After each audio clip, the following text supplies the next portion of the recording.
Lupa ni Viancy fully paid na ni Kalingap Rab. Bago po ang lahat, kumusta po mga Kalingap? Narito pong muli ang inyong lingkod Kalingap Vlogs channel na maghahatid sa inyo ng sariwang update patungkol sa inyong paboritong Kalingap beneficiary na si Viancy. Kung bago ka pa lang sa aking munting channel ay huwag kalimutang mag-subscribe para lagi po kayong updated sa Kalingap beneficiary na si Viancy mga Kalingap.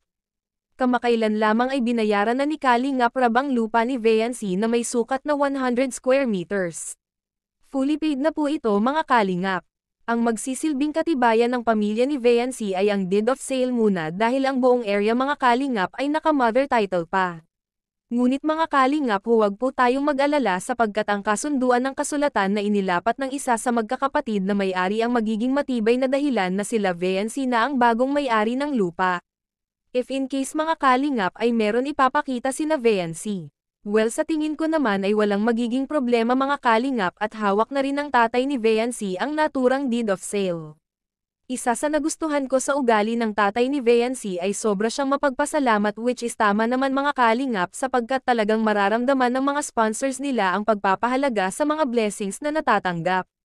Isa pang good news mga Kalingap dahil from 100 square meters ay magiging 200 square meters na mga Kalingap ang kabuuang sukat ng lupa nila Viancy mga Kalingap. Wow! Talaga naman napakaswerte nitong si Viancy at nag-uumapaw ang kanyang mga biyaya.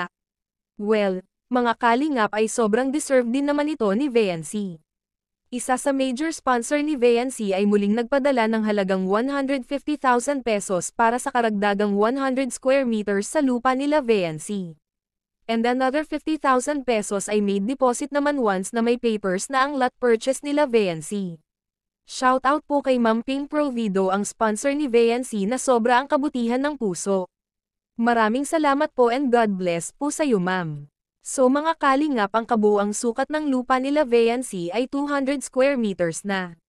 Gusto ng sponsor ni Viancy na mas malawak pa ang maging lupa nila dahil mga Kalingap ay para mas malaki pa ang maging pabahay ng beneficiary na si Viancy at syempre mga Kalingap ay para sa magiging negosyo ng pamilya nila in the near future.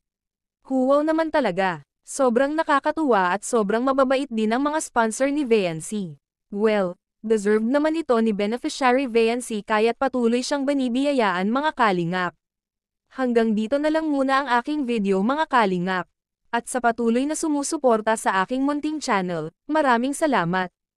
At syempre maraming salamat din po kay Kalingap Rab, Kalingap Edo, Val Santos Matubang at sa lahat ng bumubuo ng Team Kalingap.